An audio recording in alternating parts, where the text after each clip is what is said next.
자, 오늘 들려드릴 이야기는 살을 애는 듯한 칼바람이 불던 한겨울 한양 마포 나루터에서 시작됩니다. 때는 조선 후기. 돈이면 귀신도 부린다는 말이 돌 정도로 탐욕이 들끓던 시절이었지요. 여기 며칠을 굶어 얼굴이 해골처럼 변한 한 선비가 비틀거리는 걸음으로 강가를 향해 걷고 있습니다. 이름은 최진삭을 읽는 재주는 비상하여 진사. 벼슬까지는 올랐으나 세상 물정 모르는 새님 중에 새님이었습니다. 사람을 너무 잘 믿은 죄로 보증을 잘못 서 집안의 전 재산을 사기당하고 사랑하던 아내마저 화병으로 피를 토하며 세상을 떠난 뒤였습니다. 빚쟁이들은 날마다 찾아와 행패를 부리지 당장 입에 풀칠할 쌀 한 톨 없지. 결국 최진사는 모질게 마음을 먹고 차디찬 한강 물을 바라보며 서 있었던 것입니다. 여보, 내가 못나서 당신을 고생만 시키고 보냈소. 살아서 치욕을 당하느니 차라리 당신 곁으로 가리다. 최진사가 뜨거운 눈물을 훔치며 신발을 벗고 막 시퍼런 강물로 몸을 던지려던 찰나였습니다. 아저씨, 잠깐만요. 거기 스톱. 누군가 최진사의 다해진 도포 자락을 꽉 움켜쥐는 것이 아니겠습니까? 최진사가 깜짝 놀라 뒤를 돌아보니 웬거지. 아이 하나가 누런 콧물을 훌쩍이며 서 있었습니다. 머리는 까치집을 지었고 옷은 기워 입은 누더기 천지였지만 숯검정 칠한 듯한 얼굴 사이로 빛나는 눈망울만은 어찌나 똘망똘망하던지 밤하늘에 별을 박아놓은 듯 예사롭지가 않았습니다. 이 녀석아, 놓거라. 나는 지금 아주 먼 길을 가려는 중이다. 최진사가 점잖게 타일렀으나 아이는 잡은 손을 놓기는커녕 대뜸 기가 막힌 소리를 해대기 시작했습니다. 먼 길 가시는 건 좋은데 가실 때 가더라도 저기 다리 밑에 묻힌 금덩이는 캐고 가셔야죠. 아깝잖아요. 뭐 금덩이. 최진사는 헛웃음이 나왔습니다. 죽으려는 마당에 금덩이라니 미친 아이의 헛소리라 생각했지요. 허허, 내가 배가 고파 헛것이 보이는 모양이구나. 내 수중에 남은 것이라곤 이 엽전 두입뿐이다. 이거라도 줄 테니 어서 가서 국밥이라도 한 그릇 사 먹거라. 최진사는 쌈짓끈을 풀어 마지막 전 재산인 엽전 두입을 아이 손에 쥐어주었습니다. 그러고는 다시 강물을 향해 돌아섰지요. 헌데 아이가 엽전을 받아들더니 쯧쯧 혀를 차는 것이었습니다. 아이고, 답답해라 죽을 때까지 사람 볼 줄을 모르시네. 아저씨, 제가 지금 밥 달라고 이러는 줄 아세요? 저는 아저씨 관상을 보니까 지금 물귀신이 될 팔자가 아니라 앞으로 조선 팔도 돈을 다 쓸어 담을 팔자라 말리는 겁니다. 뭐라 돈을 쓸어 담아? 네, 저기 저 늙은 버드나무 보이시죠? 저 나무 뿌리 아래를 파보세요. 10년 전 한양 도둑놈들이 관아 창고를 털어서 묻어놓고는 지들끼리 싸우다 다 죽어버리는 바람에 주인 잃은 은가루 항아리가 묻혀있다니까요. 못 믿으시겠으면 파보시던가요. 안 나오면 그때 빠져 죽어도 늦지 않잖아요. 아이의 말투가 어찌나 당돌하고 확신에 차있던지 최진사는 홀린 듯 그 버드나무 쪽을 쳐다보았습니다.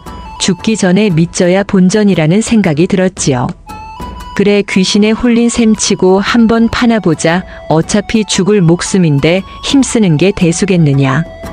최진사는 주위에서 굴러다니는 깨진 기와 조각을 주워들고 아이가 가리킨 버드나무 아래를 미친 듯이 파기 시작했습니다. 손톱이 깨지고 손가락에서 피가 흘러 흙투성이가 되었지만 땅속에서는 돌멩이 말고는 아무것도 나오지 않았습니다.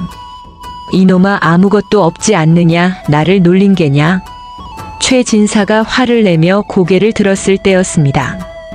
아이가 쭈그리고 앉아 흙구덩이 속의 특정 부분을 손가락으로 콕 찔렀습니다. 조금만 더 깊게 오른쪽으로 한 뼘만 더 파보세요. 딱딱한 게 닿을걸요. 최진사는 반신반의하며 다시 흙을 파냈습니다. 그러자 툭 하고 무언가 둔탁한 소리가 났습니다. 흙을 털어내니 뚜껑이 밀랍으로 단단히 봉인된 작은 옹기. 항아리 하나가 모습을 드러냈습니다. 떨리는 손으로 뚜껑을 열어본 최진사의 눈이 휘둥그레졌습니다.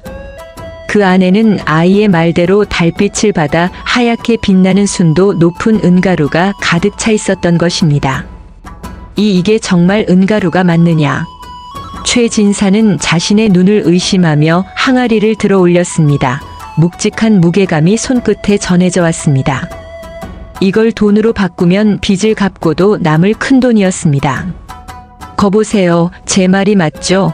제가 냄새 하나는 기가 막히게 맡거든요. 돈 냄새요. 아이는 아무렇지 않다는 듯 코를 킁킁거리며 웃었습니다. 최진사는 그제야 정신을 차리고 아이를 다시 보았습니다. 이 아이는 평범한 거지가 아니었습니다. 내 이름이 무엇이냐? 덕이라고 합니다. 복덕자를 써서 덕이요. 부모님 얼굴은 모르고 어릴 때부터 장터 바닥에서 굴러먹으며 컸습니다. 눈치 하나로 먹고 살았음입죠. 덕아, 너는 이 귀한 것을 알고도 어찌 혼자 캐지 않고 나에게 알려주었느냐? 혼자 캐면 뭐합니까? 어린 놈이 이런 거 들고 가봤자 어른들한테 뺏기거나 도둑 취급받아 관아에 끌려가기 딱 좋죠. 저한테는 이걸 현금으로 바꿔줄 믿을 만한 어른이 필요했습니다. 아저씨는 멍청할 정도로 착해 보여서 적어도 제 뒤통수는 안 칠 것 같았거든요. 최진사는 아이의 영악함에 혀를 내둘렀지만 한편으로는 자신의 목숨을 구해준 생명의 은인이나 다름없었습니다. 그래, 내 말이 맞다. 이 은가루는 내 것이다. 나는 빚만 갚으면 된다. 에이, 반반 나누시죠. 아저씨가 땅을 파주셨으니까요. 대신 저를 거둬주세요. 밥만 먹여주시면 제가 아저씨를 조선 제일 가는 부자로 만들어 드릴게요. 그렇게 최진사와 꼬마 덕이의 기묘한 동거가 시작되었습니다. 은가루를 판 돈으로 빚을 청산한 최진사는 남은 돈으로 작은 집이라도 하나 장만하려 했습니다. 부동산 중개인 거간꾼이 최진사를 데리고 여러 집을 보여주었습니다. 자, 이 집은 어떻습니까? 남양에다가 볕도 잘 들고 아주 명당 자리입니다. 기와도 새로 올렸습니다. 거간꾼이 보여준 집은 꽤 번듯한 기와집이었습니다. 최진사가 마음에 들어 계약을 하려는데 덕이가 최진사의 옆구리를 쿡 찔렀습니다. 아저씨, 이 집은 안 돼요. 땅의 기운이 습해서 들어가면 3년 안에 식구들이 골병 들어요. 저기 구석에 시커먼 곰팡이 핀 거 안 보이세요? 거간꾼은 꼬마 녀석이 회방을 놓자 인상을 찌푸렸습니다. 하지만 덕이는 아랑곳하지 않고 다른 곳을 가리켰습니다. 저 집으로 사줘. 저기 다 쓰러져가는 초가집이요. 덕이가 가리킨 곳은 마을 끄트머리에 있는 흉가였습니다. 지붕에는 잡초가 무성하고 밤이면 귀신 울음소리가 들린다 하여 10년째 비어있는 폐가였지요. 아니, 덕아, 저런 흉가를 사서 뭐하게 수리비가 더 들겠다. 아저씨, 저 집 마당에 감나무 보이죠? 저 감나무가 그냥 감나무가 아니에요. 그리고 저 집터가 사실은... 덕이는 목소리를 낮추며 최진사의 귀에 속삭였습니다. 저 집터 밑으로 온천 물줄기가 흐르고 있어요. 지금은 막혀 있어서 사람들이 모르는데 땅을 조금만 손보면 뜨거운 물이 콸콸 쏟아질 거라니까요. 한양 양반들은 병 고치려고 온천이라면 사족을 못 쓰잖아요. 그럼 저기는 흉가가 아니라 돈을 긁어 모으는 요양소가 될 거예요. 최진사는 반신반의했지만 지난번 은가루 사건을 떠올리며 덕이의 말을 믿어보기로 했습니다. 거간꾼은 미친 사람 취급을 하며 헐값에 그 흉가를 넘겼습니다. 마을 사람들도 쯧쯧 혀를 찼지요. 빚 갚더니 다시 미쳐서 귀신 나오는 흉가를 샀다고 말입니다. 하지만 이사 온 지 딱 사흘째 되던 날이었습니다. 덕이의 지시대로 마당 한 구석을 깊게 파내려 가던 인부의 곡괭이 끝에서 피슉 하는 소리와 함께 하얀 김이 피어오르기 시작했습니다. 나흘이 뜨거운 물입니다. 땅에서 뜨거운 물이 솟구칩니다. 온천이 터진 것입니다. 그것도 유황 냄새가 진하게 풍기는 최고급 온천수였습니다. 이 소문은 삽시간에 한양 바다까지 퍼져나갔고 흉가는 하루아침에 황금알을 낳는 거위가 되었습니다. 최진사는 입이 귀에 걸려 덕이를 끌어안았습니다. 덕아 내 놈이 정말 보물단지로구나. 내 눈에는 세상 만물이 다 돈으로 보이는 게냐? 헤헤 아직 놀라기는 이르다니까요. 이제 시작이에요. 저기 장터에 가면 쌀가게 김부자라고 있죠. 그 양반 곧 망해서 가게 내놓을 텐데 우리가 그거 미리 찜해둬야 해요. 뭐 김부자가 망해 지금 장사가 제일 잘 되는 가게인데. 두고 보세요. 열흘 안에 난리가 날 테니까 썩은 내 진동하는 돈은 오래 못 가는 법이거든요. 덕이의 예언대로 정확히 열흘 뒤 평화롭던 장터가 발칵 뒤집혔습니다. 여봐라 저 사기꾼 놈을 당장 포박하라. 관아의 포졸들이 들이닥쳐 쌀가게 주인 김부자를 굴비 엮듯 끌고 나왔습니다. 내막을 알고 보니 기가 막혔습니다. 김부자가 흉년이 들 것을 대비해 쌀값을 올려 받을 욕심으로 쌀가게 뒤편 비밀 창고에 엄청난 양의 쌀을 매점매석하여 쌓아두었던 것입니다. 그런데 욕심이 과하면 탈이 나는 법 통풍이 안 되는 습한 지하 비밀 창고에 쌀을 너무 오래 묵혀두는 바람에 쌀이 전부 썩고 시커먼 곰팡이가 쓸어버린 것입니다. 게다가 쥐떼가 들끓어 쌀가마니를 다 갉아먹었는데 그 쥐들이 옆집 담장을 넘어 퍼지면서 결국 관아의 꼬리가 잡힌 것이지요. 최 진사는 혀를 내둘렀습니다. 덕아 너는 그걸 어찌 알았느냐. 창고는 2중 3중으로 꽁꽁 숨겨져 있었는데 덕이는 코를 찡긋거리며 대답했습니다. 아저씨 돈에도 냄새가 있거든요. 정직하게 땀 흘려번 돈에서는 구수한 밥 냄새가 나지만 남을 속여서 번 돈에서는 시궁창 썩은 내가 나요. 김부자네 가게 앞을 지날 때마다 역한 냄새 때문에 코가 썩는 줄 알았다니까요. 김부자가 망하자 그의 가게와 창고는 경매로 나왔습니다. 사람들은 재수 없는 터라며 아무도 거들떠보지 않았습니다. 하지만 덕이는 최 진사의 소매를 잡아 끌었습니다. 아저씨 지금이에요. 저 가게를 사야 해요. 아주 헐값에요. 아니 쥐떼가 나온 흉흉한 곳을 사서 뭐하게. 저 가게 터가 장터의 배꼽자리예요. 사람들의 발길이 모이는 명당 중에 명당이죠. 쥐야 잡으면 그만이고. 썩은 냄새는 수치로 없애면 돼요. 우리가 저기를 사서 양심 쌀 가게를 여는 거예요. 정직하게 좋은 쌀을 팔면 대박이 날 수밖에 없어요. 최 진사는 이번에도 덕이의 말을 따랐습니다. 헐값에 가게를 인수해 깨끗하게 수리하고 온천으로 번 돈을 투자해 질 좋은 쌀을 싸게 팔았습니다. 최 진사의 쌀은 믿을 수 있다더라. 소문은 천리를 갔습니다. 사람들은 구름대처럼 몰려들었고 최 진사는 쌀가게와 온천 두 가지 사업으로 눈만 뜨면 돈이 불어나는 지경에 이르렀습니다. 마을 사람들은 이제 최 진사를 최부자라 부르며 우러러 보았습니다. 하지만 호사다마라 하였던가요? 최 진사와 덕이의 승승장구를 배 아프게 지켜보는 뱀 같은 눈동자가 있었으니 어느 날 최 진사 댁에 비단으로 감싼 초대장 하나가 도착했습니다. 보낸 이는 바로 고을 최고의 고리대금업자이자 어둠의 돈줄을 쥐고 있는 맹주사였습니다. 맹주사는 피도 눈물도 없는 자로 돈을 갚지 못하는 자는 뼈를 추려서라도 받아낸다는 악독한 인물이었습니다. 그런 그가 최 진사를 자신의 집으로 은밀히 초대한 것입니다. 덕아 느낌이 좋지 않구나. 맹주사가 나를 왜 불렀을까? 최 진사가 걱정스레 묻자 덕이의 표정도 처음으로 굳어졌습니다. 아저씨 조심하셔야 해요. 그 영감한테서는 비린내가 나요. 아주 독한 피비린내가 아마 저를 노리고 부른 걸 거예요. 너를. 소문이 났거든요. 최 진사 뒤에 동맥을 짚어내는 신동이 있다는 소문이요. 그 탐욕스러운 영감이 저를 가만둘 리 없죠. 최 진사는 덕이를 집에 두고 혼자 가려 했으나 덕이는 고개를 저으며 따라 나섰습니다. 호랑이 굴에 들어가도 정신만 차리면 산다고 자신이 직접 가서 맹주사의 꿍꿍이를 확인해야겠다는 것이었지요. 맹주사의 기와집은 으리으리했지만 음산했습니다. 마당에는 사람만한 사냥개들이 침을 흘리며 으르렁거리고 있었고 사랑방에는 맹주사가 비스듬히 누워 긴 담뱃대를 빨고 있었습니다.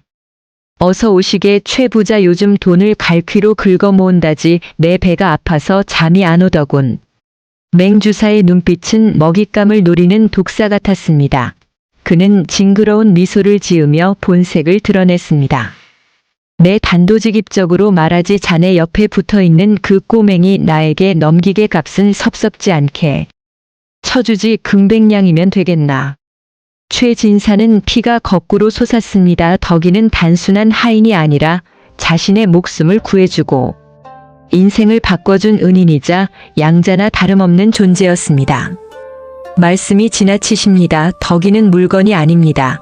천금을 준다 해도 절대 보낼 수 없습니다. 최진사가 자리를 박차고 일어나려 하자 방문이 벌컥 열리며 덩치 큰 왈패들이 들이닥쳐 앞을 막아섰습니다. 맹주사는 낄낄거하며 비열하게 웃었습니다. 허허 들어올 때는 마음대로 들어왔어도 나갈 때는 아니지. 내 제안을 거절하면 자네가 운영하는 쌀가게와 온천에 매일같이 왈패들을 보내 영업을 못하게 만들 수도 있는데 어디 한번 버텨보겠나. 자네 다리 몽둥이 하나 부러지는 건 일도 아닐세. 협박이었습니다. 힘없는 최진사로서는 맹주사의 무자비한 횡포를 당해낼 재간이 없었습니다. 그때 최진사의 뒤에 숨어있던 덕이가 앞으로 나섰습니다. 영감님, 거래를 하시려면 좀 더 큰 걸 거셔야죠. 조그만 꼬마의 당돌한 목소리에 맹주사의 눈썹이 꿈틀했습니다. 호, 요 맹랑한 녀석 좀 보게 큰 거라니. 저를 가지고 싶으시면 영감님 전 재산을 거세요. 저도 제 인생을 걸 테니까. 덕이는 맹주사의 눈을 똑바로 쳐다보며 제안했습니다. 내일 밤 저랑 내기를 하시죠. 제가 이기면 영감님은 우리를 건드리지 않겠다는 각서를 쓰고 제가 지면 영감님 집게가 되어 평생 돈이나 벌어다 드리겠습니다. 어때요? 쫄리십니까? 맹주사는 코웃음을 쳤지만 덕이의 눈빛에서 기묘한 기운을 느꼈습니다. 돈 냄새를 맡는 아이라는 소문이 진짜인지 시험해보고 싶은 욕심도 생겼지요. 좋다, 아주 재미있겠어. 종목은 무엇으로 하겠느냐? 간단하게 하시죠. 상자 속 물건 맞히기. 영감님이 이 방에 있는 물건 중 아무거나 상자에 넣으시면 제가 냄새만 맡고 맞히는 겁니다. 조선 최고의 거상이 될 아이와 조선 최고의 악당이 벌이는 목숨건. 도박. 과연 덕이는 이 위기를 어떻게 헤쳐나갈까요? 운명의 날 밤 맹주사의 사랑방에는 숨막히는 긴장감이 감돌았습니다. 맹주사는 비릿한 웃음을 흘리며 작은 흑단나무 상자를 탁자 위에 올려놓았습니다. 자, 이 안에 내가 무엇을 넣었는지 맞히면 내 놈이 이기는 것이다. 기회는 딱 한 번뿐이다. 틀리면 내 놈은 평생 내 노비가 되는 거야. 맹주사는 자신만만했습니다. 그도 그럴 것이. 상자 안에 넣은 물건은 맹주사가 며칠 전 한양 도성에서 몰래 밀거래로 사들인 왕실의 보물 옥새가 찍힌 임금의 교지였기 때문입니다. 감히 천한 거지 아이가 상상조차 할 수 없는 물건이었지요. 최진사는 식은땀을 줄줄 흘리며 덕이를 바라보았습니다. 하지만 덕이는 태연하게 상자 주위를 한 바퀴 빙 돌더니 코를 킁킁거렸습니다. 흠, 냄새가 나네요. 아주 진동을 합니다. 맹주사가 비웃었습니다. 흥종이 쪼가리에서 무슨 냄새가 난다는 거냐? 종이 냄새가 아닙니다. 이건 피 냄새와 탄 냄새 그리고 영모의 냄새인데요. 순간 맹주사의 얼굴에서 웃음기가 싹 사라졌습니다. 덕이의 눈빛이 서늘하게 빛났습니다. 이 상자 안에 든 것 훔친 물건이시죠? 그것도 감히 사가에서는 지닐 수 없는 임금님의 도장이 찍힌 물건. 이걸 가지고 있다는 게 들통나면 삼족이 멸문지화를 당할 텐데 겁도 없으시네요. 맹주사는 심장이 덜컥 내려앉았습니다. 이 꼬맹이가 귀신인가 어찌 알았지.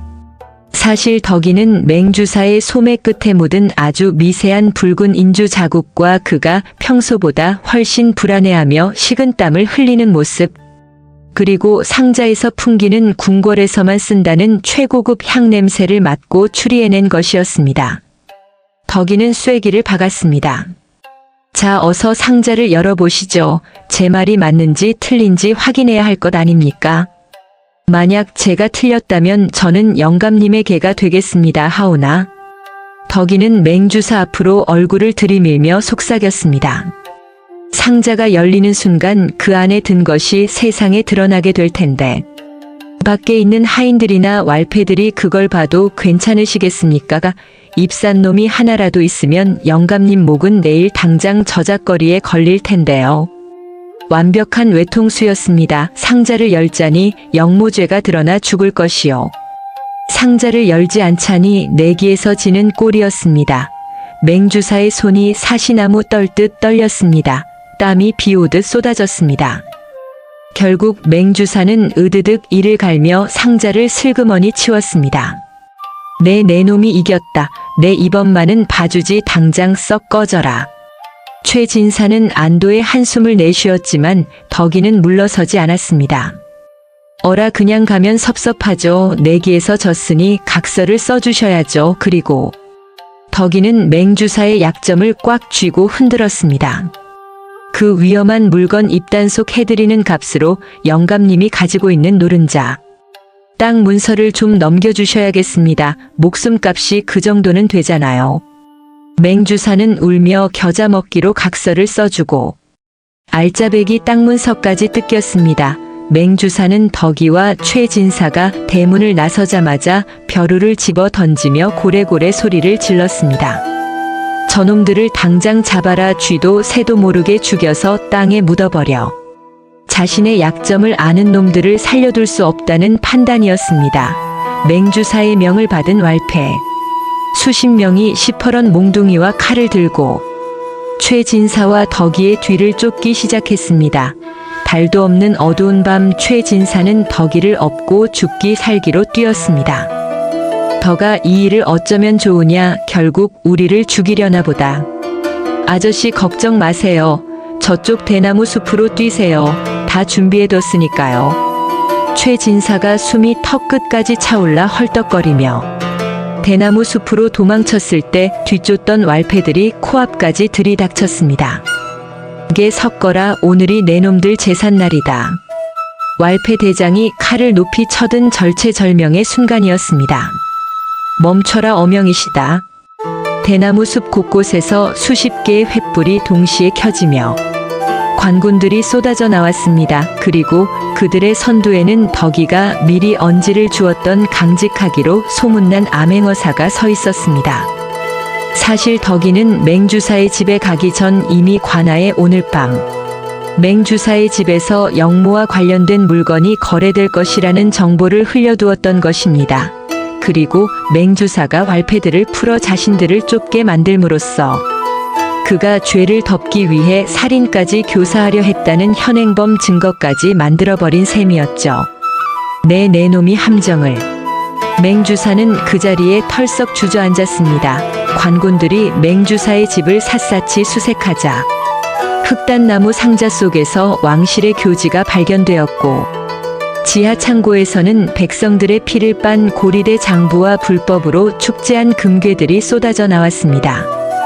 저 악독한 맹주사를 능지 처참하라. 고을 백성들이 횃불을 들고 나와 환호했습니다. 맹주사는 포승줄에 묶여 한양으로 압송되었고 그의 전 재산은 몰수되어 국고로 환수되거나 억울하게 돈을 뺏긴 백성들에게 돌아갔습니다. 물론 덕이가 내기에서 이겨 합법적으로 받아낸 땅 문서는 최진사의 소유로 인정받았지요. 그 땅은 훗날 한양으로 통하는 길목이 뚫리면서 값이 100배나 뛰게 됩니다.